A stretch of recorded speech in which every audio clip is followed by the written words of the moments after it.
자, 18번 문제 봅시다.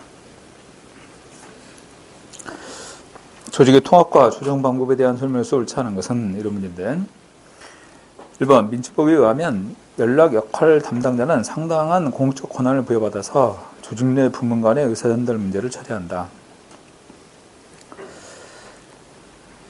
연락 역할 담당자는 공적 권한을 부여받는 게 아니에요. 주로 이제 비공적인 권한에 의해서 각 부서 간의 연락 역할을 담당하게 되는 것이죠. 응? 태스크포스는 여러 부서에서 차출된 직원들로 구성되며 특정 과업이 해결되는 후에는 해체된다. 아까 그 남북 정상회담을 위한 태스크포스 이런 거 나왔었죠. 그죠? 3. 리크트의 연결핀 모형에 의한다면 관리자는 연결핀으로서 자신이 관리하는 집단의 구성원인 동시에 상사에게 보고하는 관리자 집단의 구성원에 해당한다. 여러분들 그 기계 구조 보면 기계 부품하고 부품을 연결하는 연결핀이 있잖아요. 그런 역할을 한다는 거죠. 조직 내에서도. 4번 차관회의는 조직 간의 조정 방법 가운데 하나에 해당한다. 차관회의 또는 경제장관회의 이런 것도 있어요. 각각 차관회의 또는 경제장관회의 이런 것들이 있는데 조직 간의 조정 방법 가운데 하나에 해당한다. 오케이? 자, 18번에서 거리가 있는 것은 1번이 틀렸죠. 연락 역할 담당자는 비공적 권한을 부여받아서 조직 내 부문 간의 의사전달의 문제를 처리한다. 이렇게 이해할 수 있습니다. 19번. 베버가 주장했던 이념형 관료제의 특징으로서 옳은 것만을 보기 위해서 모두 고르면 이렇게 나왔는데 이념형 관료제라는 것은 이상적인 관료제 조직의 모델을 얘기하는 것이에요. 이상적인 관료제 조직의 모델, 이게 이념형 관료제다 이렇게 표현할 수 있는데 그 특징으로 옳은 것을 보기 위해서 모두 고르면 자 박스에서 보니까 기억, 지도자 개인의 카리스마가 아니라 성문화된 법령이 조직 내 권위 원천이 되는 것이다. 이는 엄격한 개서제에 따라 상대방의 지위를 고려해서 법규를 적용합니까? 기억에 나와 있는 것처럼 성문화된 법령, 또 이 법령에 규정된 규칙 이런 것들에 의해서 조직 내 권위의 원천이 되고 또 업무 처리도 이것을 근거로 하는 것이죠. 그렇기 때문에 니은에 나와 있는 것처럼 상대방의 지위를 고려해서 법규가 적용되는 것은 결코 아니에요. 조직 구성원들에게 모두에게 똑같이 적용되는 것이지. 관련한 업무 수행에 대한 대가로 정기적으로 일정한 보수를 받게 됩니다. 그래서 이렇게 업무 수행의 대가로 일정한 보수를 받게 되니까 자기 주어진 업무에 대해서 열심히 전력을 다해서 할 수 있겠죠.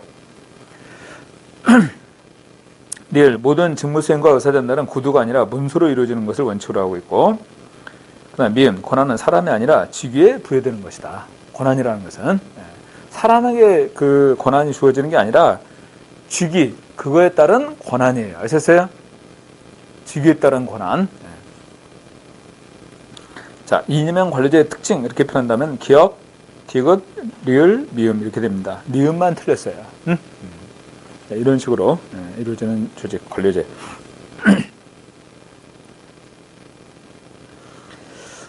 20번 베버가 제시한 관료제 특징으로서 옳지 않은 것은 1번 합법적으로 제정된 법규의 근거를 두고 운영되며 2번 권한과 책임이 명백한 계층제 구조가 이루어지고 있고 3번 임무 수행은 인격성과 비합리성이 중시되고 있다. 이렇게 표현했는데 여러분들 이 베버의 관료제 특징의 문제에 있어 가장 많이 인용되는 그런 내용이에요. 뭐냐? 베버의 관료제 특징은요.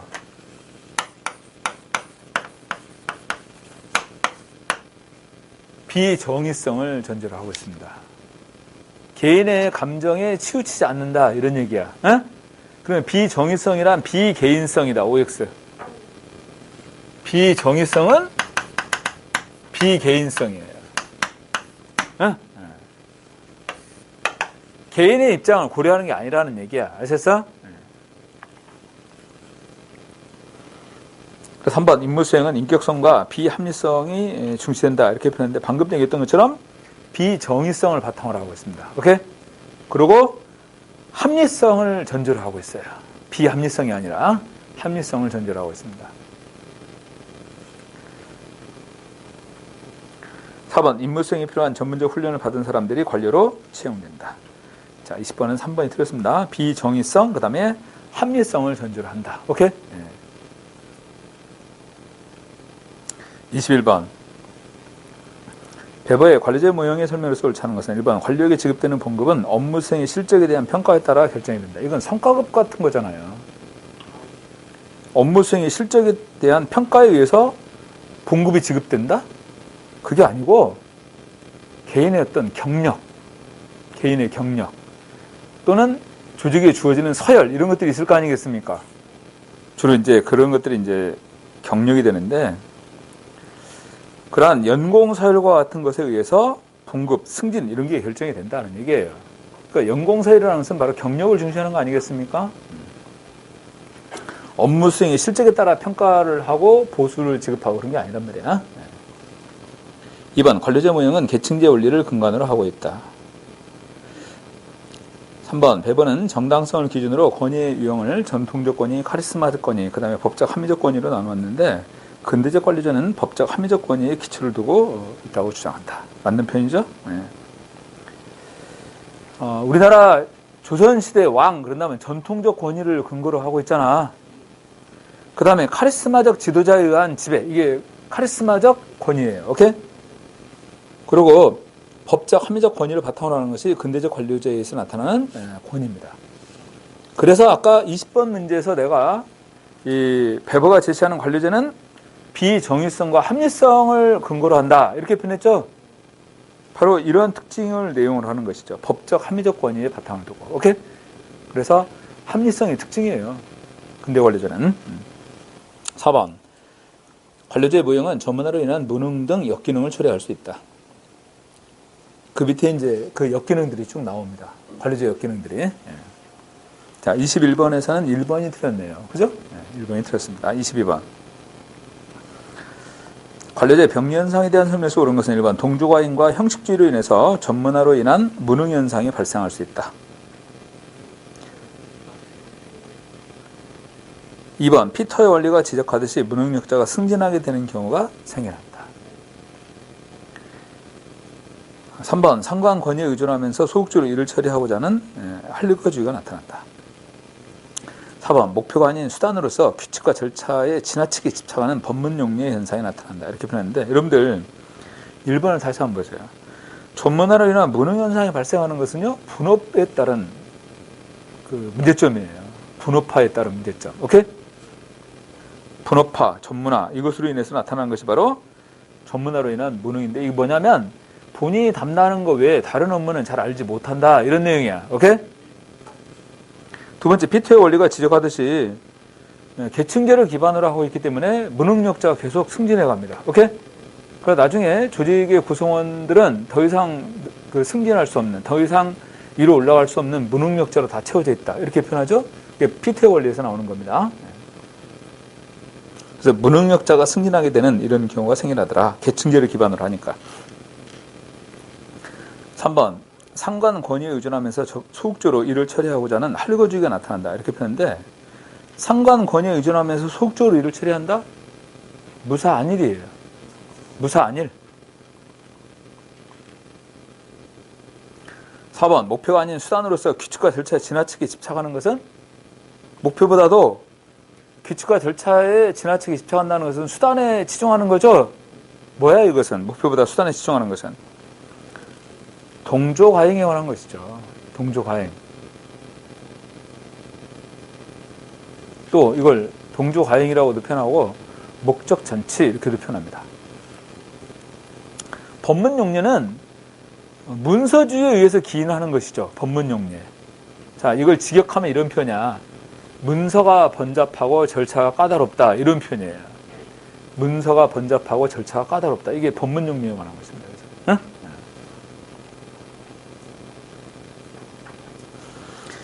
22번에서 관료제의 병리현상으로서 옳은 것 이렇게 표현하는 것은 2번 내용이 됩니다. 그래서 2번 내용이에요. 자, 23번 에도크라시에 대한 설명에서 가장 옳지 않은 거 1번.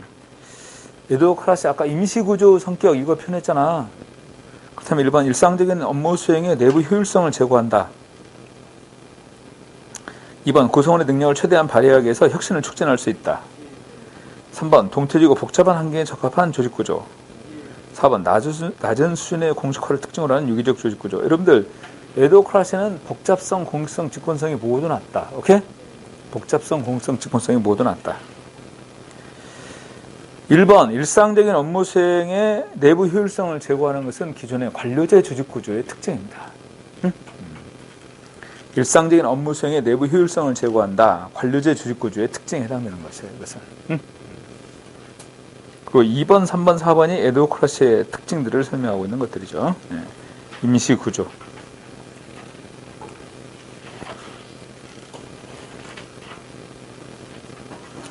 자, 24번 볼까요?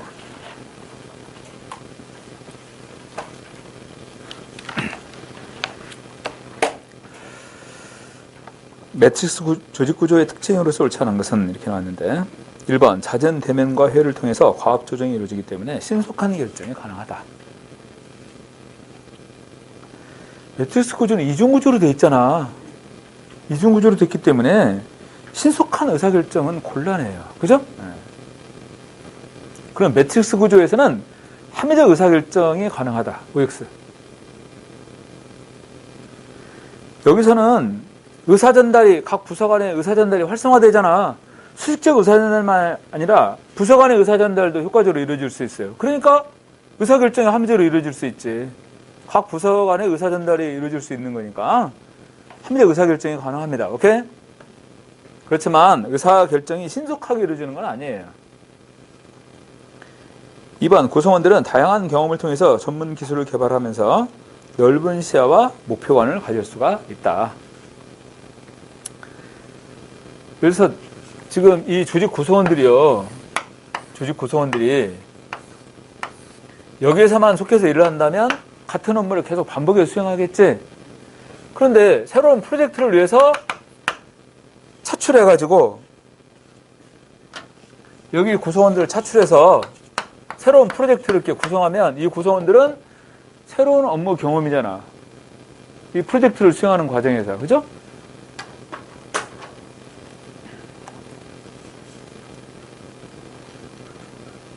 그래서 구성원들은 다양한 경험을 통해서 전문 기술을 개발하고 넓은 시야와 목표관을 가질 수 있다고 표현합니다. 3번. 급변하는 환경 변화에 탄력적으로 대응할 수 있다는 거예요. 왜냐하면 그때그때 필요에 따라서 이 프로젝트 팀을 이렇게 만들면 되는 거 아니겠어요? 그때그때 필요에 따라서. 어?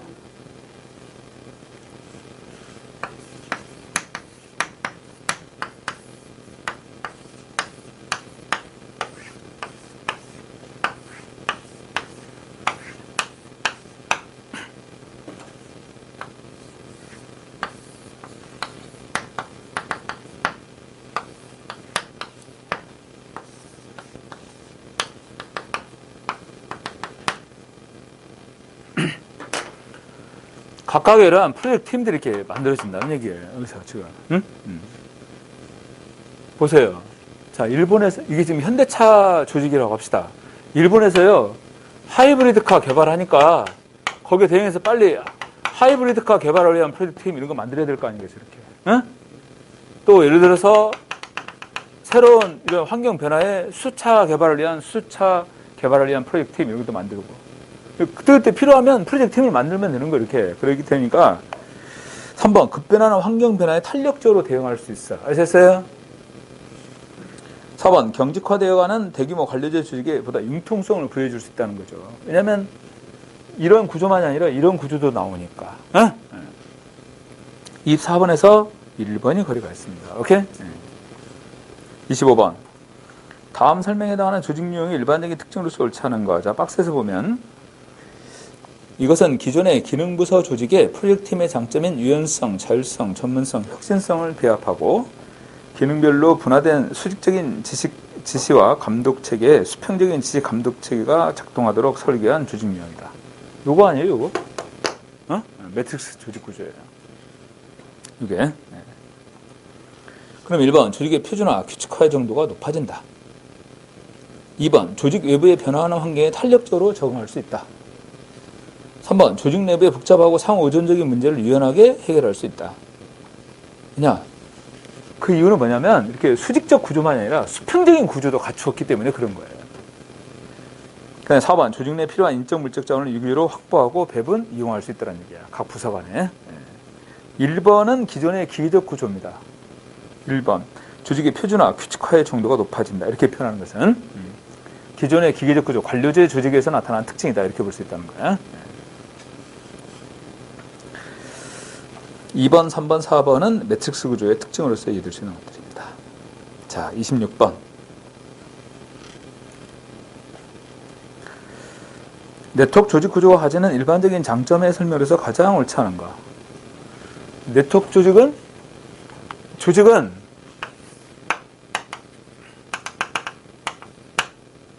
핵심 기능만 수행하고 부차적인 것은 전부 다 이렇게 아웃소싱으로 처리해버린다는 거죠. 이렇게. 그죠?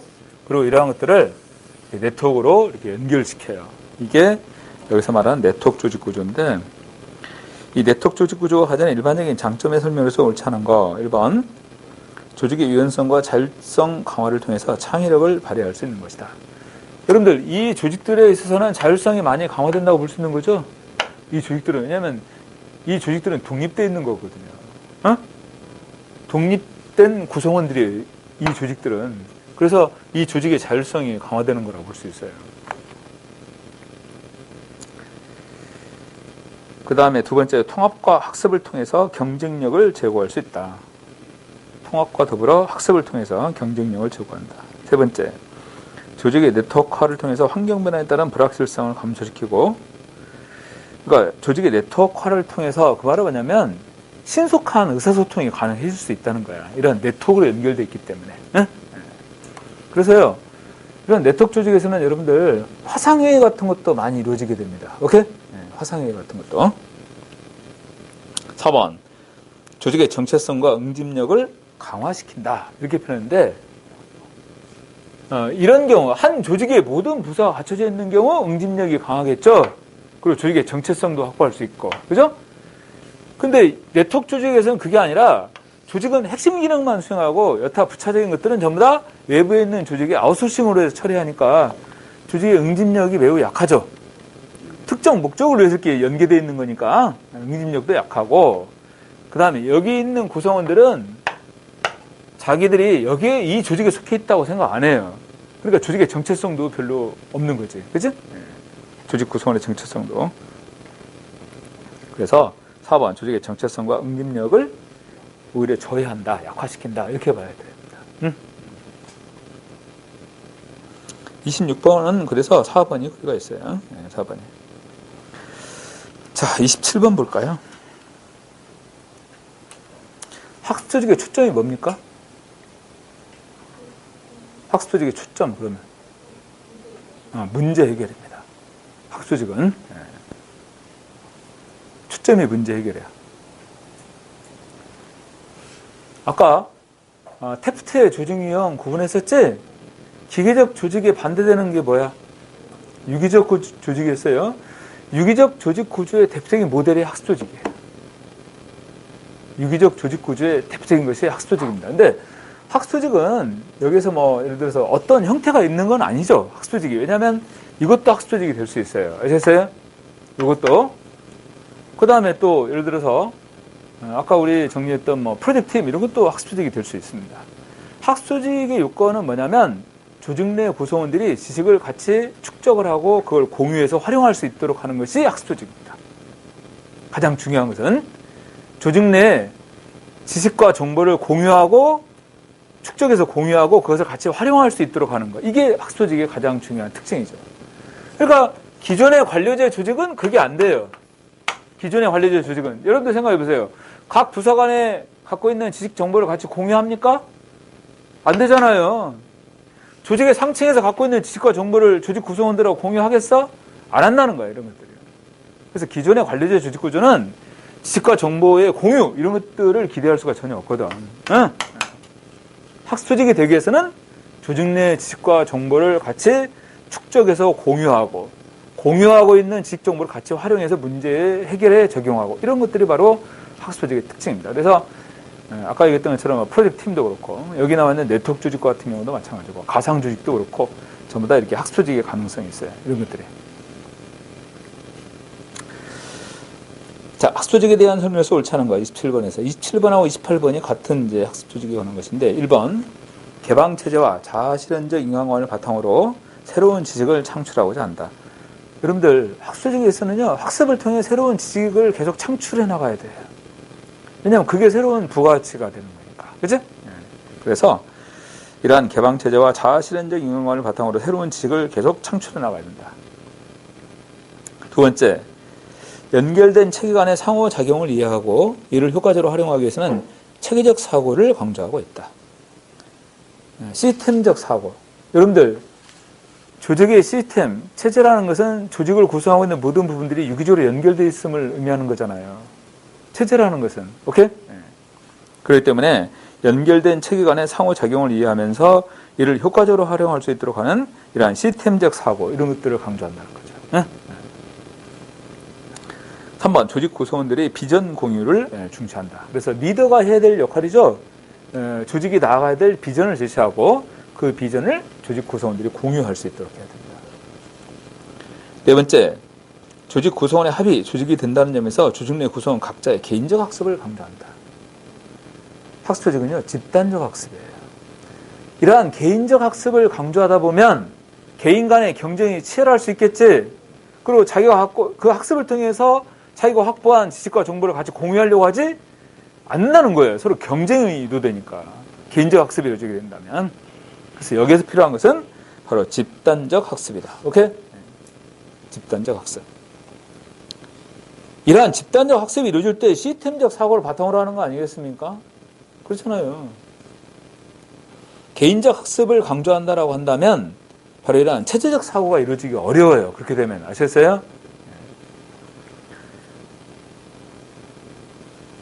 그 다음에 지금 여기 남아있는 학술적의 특징 가운데 바로 이러한 체제적 사고, 비전 공유, 집단적 학습 이렇게 표현하는데 이거 외에도 자아의 완성,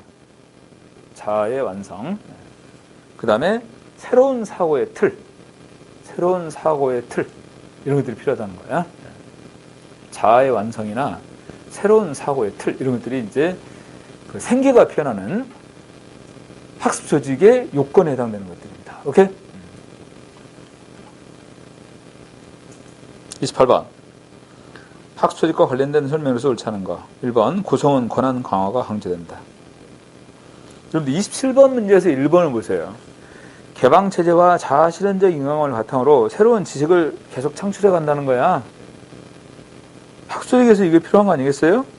그래서 28번의 1번처럼 구성원의 권한을 강화시켜줘야 돼요. 본인들이 할 수 있게끔, 알아서 할 수 있게.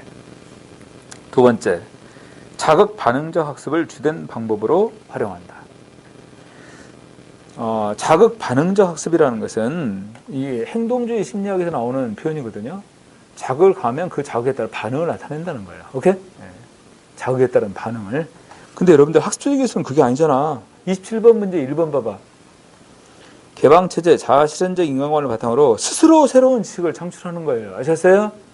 이런 외부 자극에 따라서 거기에 반응해서 뭐 지식을 창출하고 노력하고 그런 게 아니란 말이야.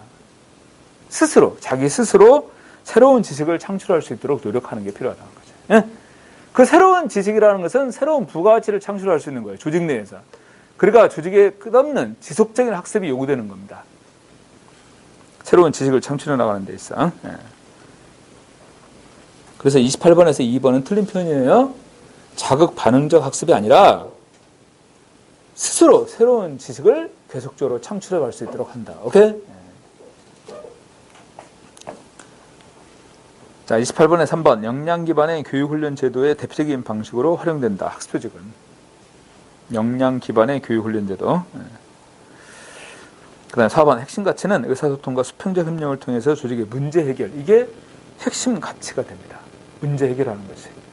이게 문제 해결 능력을 높이기 위해서 중요한 것은 지식과 정보를 공유하고 같이 활용하도록 하는 것. 아셨어요?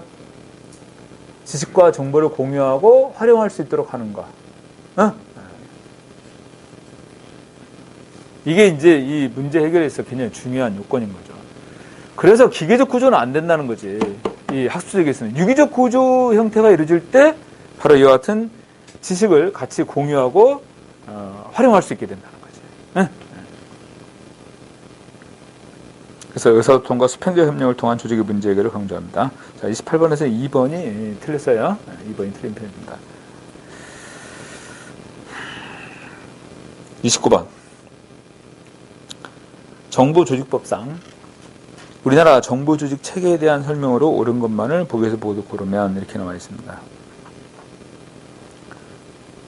기억. 행정기관에는 그 소관사무 일부를 독립해서 수행할 필요가 있는 때에는 법률로 정하는 바에 따라 행정위원회 등 합의제 행정기관을 둘 수 있다. 2번. 과학기술정보통신부랄지 문화체육관광부는 차관 2명을 둔다. 국토교통부 같은 데도 마찬가지인데 이렇게 이제 업무가 이제 그 많이 다른 기관에 비해 많이 확대되어 있는 이런 곳들은 차관 2명을 두는 기관들이 몇 개 있어요. 과학기술정보통신부, 문화체육관광부, 그 다음에 국토교통부 이런 데. 디귿. 행정각부의장은 국무위원입니다. 행정각부의장이란 일반적으로 장관을 얘기하는 거죠. 이들은 국무위원이 되는 것이죠. 리을. 각 부 밑에 처를 둔다.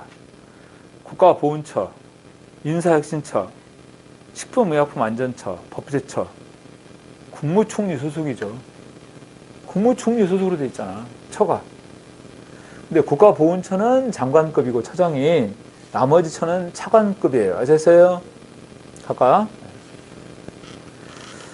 각 부에 처를 두는 게 아니라 국무총리 소속으로. 오케이?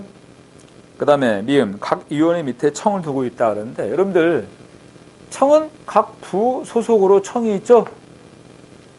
기획재정부에 속해 있는 청 뭐라고 그랬어?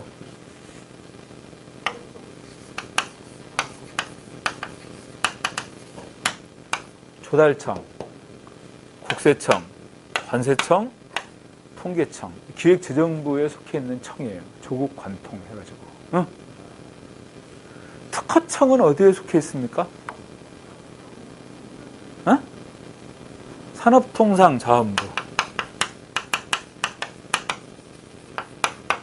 그래서 내가 이렇게 암기하라고 그랬어. 산특환기 이렇게 해가지고 산업통상자원부는 특허청. 아셨어요? 기상청은 환경부 소속입니다. 응? 기상청은 환경부 소속이야. 산특환기 이렇게 해가지고.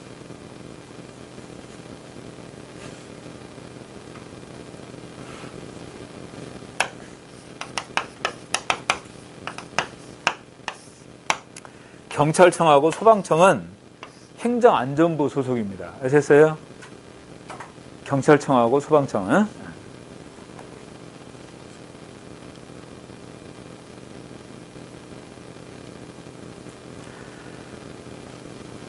그 자치경찰이라는 것이 자치경찰제가 지금까지는 제주도에서만 시범적으로 실시가 됐는데 작년 말에 법 개정과 동시에 올해부터 이 제도가 도입돼서 시행됩니다. 자치경찰제가. 아셨어요? 국가경찰하고 자치경찰이 분리되는 거죠. 이제 수사, 이런 업무는 주로 이제 국가경찰이 할 거 아니겠어요? 그리고 자치경찰이 하는 업무는 이제 예를 들어서 뭐 이런 거겠지. 뭐 주차 위반, 도로교통에 관한 부분들, 도로교통에 관한 부분들. 그 다음에 또 주민의 어떤 안전에 관한 부분들. 이런 부분들이 이제 자치경찰들이 주로 하는 업무들이겠죠. 그죠? 또 수사에 관한 것은 국가경찰을 이렇게 이원화시켜가지고 경찰 업무가 수행됩니다. 그러니까 올해부터 자치경찰제 이제 시행되고 있는 거야. 아시겠어요? 네. 자, 이렇게 구분해 정리한다. 자, 29번에서는 기억, 니은, 디귿이 맞습니다. 아셨습니까? 정답 몇 번이야? 2번이에요. 네. 30번은 좀 미안한데 문제 지문이 1, 2, 3, 4번 지문이 좀 잘못됐어요. 확인하는데도 이렇게 이런 경우가 생겨나는데, 자 30번에 보면 문재인 정부에서 이루어진 조직 개편의 내용에 해당하는 것을 보기에서 모두 골라라 이렇게 했는데요. 기업. 중소기업청을 중소벤처기업부로 승격 신설했다. 맞습니다. 니은. 국민안전처를 해체하고 소방청하고 해양경찰청 조직은 외청으로 독립시켜서 행정안전부 산하에 두었다 그러는데 해양경찰청은 해양수산부 거기 외청으로 해양수산부에 들어갔어요. 경찰청이 행정안전부가 되는 거지. 디귿. 미래창조과학부는 과학기술정보통신부로 명칭을 변경하고 과학기술혁신의 컨트롤타워 기능을 강화하기 위해서 과학기술혁신본부를 차관급 기구로 두었다. 그 다음 리을. 일관성 있는 수자원 관리를 위해서 환경부가 물관리에 일원화를 담당하게 된다. 맞는 표현입니다. 이걸 국토교통부로 집어넣는다는 것을 내가 착각해갖고 환경부로 집어넣었어요. 지금 환경부로 일원화됐어요. 그전에는 국토교통부하고 환경부로 이원화돼 있었거든요. 지금은 환경부로 전부 다 일원화돼 버렸습니다. 수자원 관리. 맞는 얘기야. 그러니까 미음 국가보훈처는 장관급으로 격상하고 대통령 경호실은 차관급으로 하향 조정하며 명칭을 대통령 경호처로 변경했다. 니은만 틀리고 다 맞습니다. 오케이? 니은만 틀리고 다 맞는 내용이에요. 네.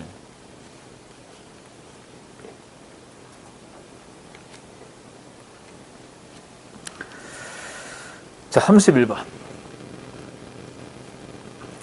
다음, 비공조직의 특징이 아닌 거. 공조직에 대한 비공조직이 있죠. 이 비공조직에 관한 부분들인데 내부 직원들의 불만, 불평을 축적한다. 2번, 조직 내부의 파벌을 조성해서 공식 조직의 응집력을 약화시킨다. 3번, 조직의 공동목표에 저항할 수 있다. 4번, 개인의 사적 목표를 위해서 악용될 수 있다. 그런데 이제 비공조직이라는 것은 조직 내에 뭐 취미가 같은 사람들끼리 모이는 그런 조직이랄지, 또는 같은 학교 출신들끼리 모인다랄지, 이런 것들이 비공조직이 될 거 아니겠어요? 특징이 아닌 거야. 몇 번? 1번이에요. 내부 직원들의 불만, 불평을 축적하는 게 아니라 그걸 해소하는 수단이 되는 거죠. 비공조직이라는 것은 이런 불평과 불만을 해소하는 수단이다. 이렇게 봐야지. 그죠? 그렇지만 조직 내부의 파벌을 조성해서 공조직의 응집력을 약화시킨다랄지, 조직의 공동 목표에 저항할 수 있다랄지, 그 다음에 개인의 사적 목표를 위해서 악용될 수 있다랄지. 32번. 우리나라 행정기관의 소속위원회의 설명을 옳지 않은 거. 1번. 행정위원회와 자문위원회 등으로 크게 구분된다. 행정위원회, 자문위원회, 조정위원회 이런 식으로 나눠지잖아요. 또 이런 것도 있어요. 넓은 의미의 행정위원회 안에는 좁은 의미의 행정위원회하고 의결위원회를 또 구분하죠. 또 세분화시키면. 그러니까 위원회를 세 가지로 나눌 때는 행정위원회, 조정위원회, 자문위원회 이렇게 구분합니다. 독립규제위원회도 물론 있는데 그건 빼고 행정위원회, 자문위원회, 조정위원회 이렇게 나누는데, 위원회를 4개로 구분할 때는 이렇게 돼요. 행정위원회를 다시 좁은 의미의 행정위원회, 의결위원회, 자문위원회, 조정위원회 이런 식으로 또 나누는 거지. 그치? 그러면 행정위원회하고 자문위원회 등으로 크게 구분하고, 2번 방송통신위원회, 금융위원회, 국민권익위원회는 행정위원회에 해당한다. 그래서 행정기관 성격에. 3번 관련 분야의 전문 지식이 있는 외부 전문가만으로 구성한다. 여러분들 이 행정기관의 소속위원회들은요, 외부 전문가들도 참여하지만 그 담당 공무원도 참여해요. 아셨어요? 담당 공무원도 참여하고 외부 전문가들도 참여하고, 그 다음에 또 그 위원회와 관련된 이해관계 집단들도 있을 거 아니야. 이익집단. 거기에 대표들도 참여하고 이런 식이에요. 4번 자문위원회 의사결정은 일반적으로 구속력을 갖지 않는다. 자문에 응하는 거니까. 자문위원회는 자문에 응하는 것이기 때문에 그 자문사항에 구속되는 건 아니잖아요.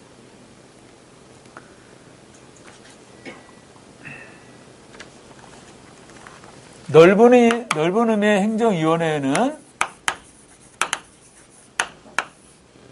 넓은 의미의 행정위원회, 이거 이제 광해 행정위원회라고 하는데, 여기는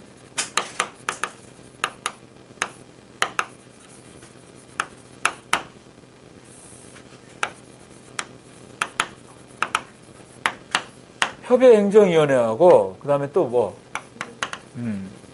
의결위원회 이렇게 구분했어. 이 협의행정위원회는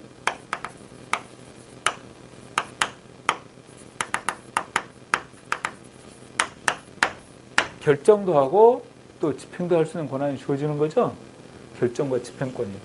의결위원회는 단지 결정만 하는 거고 집행 권한은 없습니다. 아셨습니까? 여기는.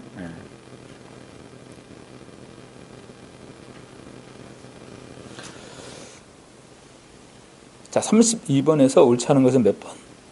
3번이죠. 3번.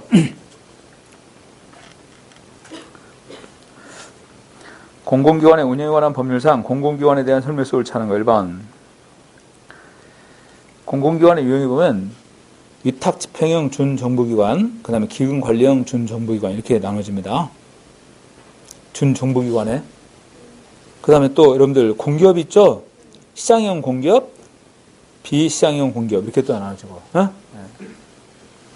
그래서 위탁집행형의 준정부기관은 기금관리형 준정부기관이 아닌 준정부기관을 의미하고 2번 기금관리형의 준정부기관은 국가재정법에 따라 기금을 관리하거나 기금관리를 위탁받은 준정부기관을 의미한다. 그래서 이러한 기금관리형의 준정부기관으로 대표적인 것이 건강보험공단, OX. 건강보험공단은 위탁집행형, 기금관리형. 이건 위탁집행형이에요. 여러분들 건강보험은 그것은 기금이 아니야. 아시겠어요? 보험료잖아. 그거 걷어가지고 여기서 우리가 이용한 병원, 약국, 한의원 이런 데 지불하는 거예요. 오케이? 그 비용을 보험료 걷어서 기금을 조성하는 게 아니라고. 기금관리형은 국민연금관리공단 같은 데가 대표적인 기금관리형이지. 그치? 건강보험공단은 기금관리형이 아니라 위탁집행형입니다. 혼동하면 안 돼요. 그러면 한국장학재단하고 연구재단은 어디에 들어갈까? 장학재단, 연구재단. 그것도 기금이 아니에요. 그것도 위탁집행형이야. 장학재단, 연구재단 이런 데도.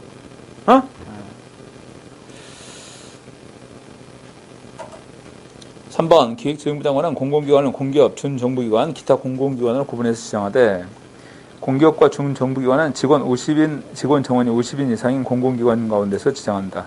근데요, 법이 개정되면서 이 규정은 삭제됐어요. 이 50명 이상 이런 규정은 없어졌습니다. 오케이? 지금은.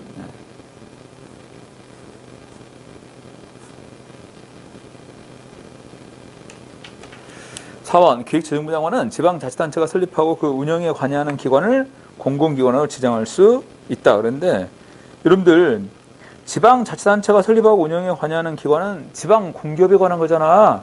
이건 기획재정부 장관은 여기에 지정에 관여할 수 없습니다. 아셨어요? 지방공기업은 지방자치단체 장이 지정하는 거니까. 그래서 3번에서는 4번이 틀렸는데 3번도 직원 정원 50인 이상 이 규정은 법 개정과 동시에 이것도 빠져버렸습니다. 아셨어요? 자, 3, 4번. 자, 책임운영기관의 설명에서 옳지 않은 거. 1번 책임운영기관은 집행기능 중심의 조직이다. 맞죠? 책임운영기관의 성격은 정부기관이고 구성원은 공무원이다. 이건 정부기관이고 구성원은 공무원이에요.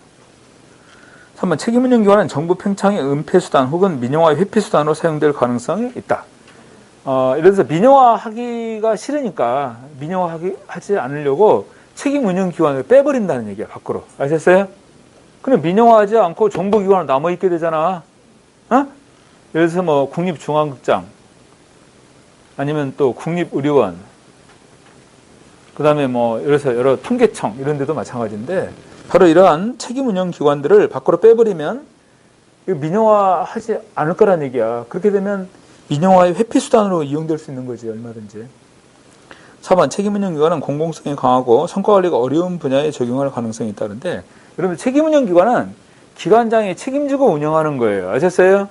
그러니까 그 기관에 대한 성과평가가 용이하게 이루어져야만이 책임을 물을 수가 있다는 얘기지. 그치? 그래서 성과평가가 용이해야만이 책임을 물을 수가 있어요. 아셨어요? 그래서 지금 여기 표현하고 있듯이 성과관리가 어려운 분야에 적용할 필요가 있다는데 잘못 표현된 겁니다. 물론 공공성은 강해야죠. 그러니까 민영화를 할 수 없고 행정기관으로 남겨두는 거야. 공공성이 강하니까. 아셨어? 그러니까 공공성이 강하다는 표현은 맞습니다. 그래서 국립의료원이 책임운영기관이야. 국립의료원이. 근데 여러분들 아시다시피 그 국립의료원 같은 경우는 일반 병원처럼 운영하기도 해요. 그렇지만 전염병 예방관리 같은 것도 하잖아요.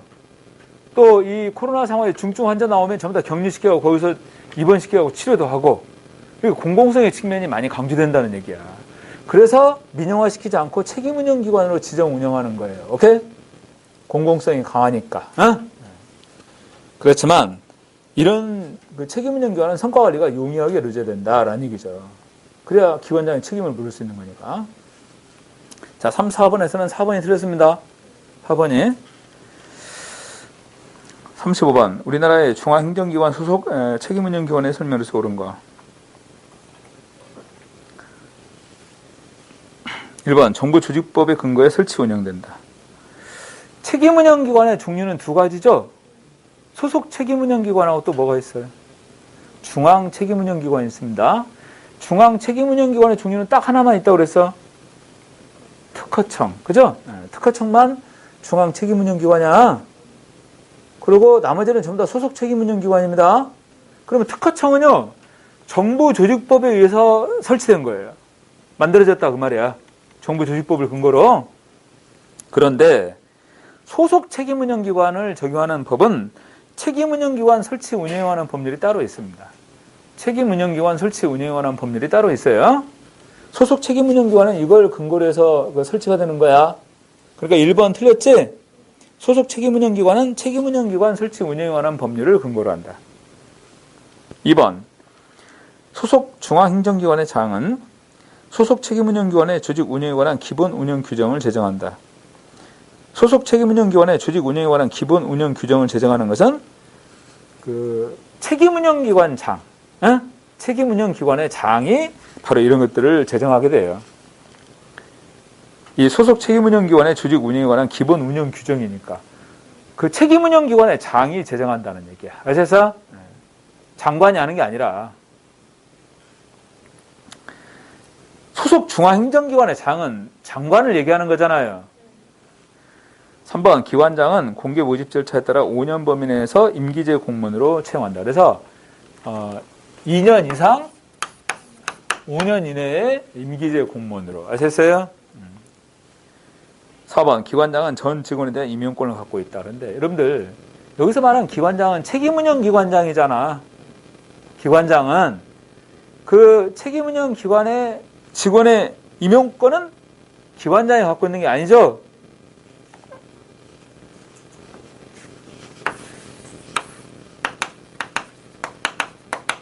보건복지부가 있단 말이야. 여기에 아까 얘기했던 국립중앙장 있죠? 아니, 국립의료원? 그럼 여기에 속해 있는 책임운영기관이란 말이야. 행정기관이고. 아셨어요? 그럼 여기 소속 직원은 보건복지부 소속 직원이잖아. 그러니까 이들에 대한 임용권은 누가 갖고 있겠어? 보건복지부 장관이 임용권을 행사하는 거지. 이 사람이 임용권을 행사하는 게 아니라. 아셨어요? 청주시에 있는 산하기관이잖아. 예를 들어서 청주시 상수도 사업소가 있다고 합시다. 거기 직원들 청주시 소속 공무원이잖아요. 임용권자 누구예요? 시장이 임용권자인 거야. 아셨어?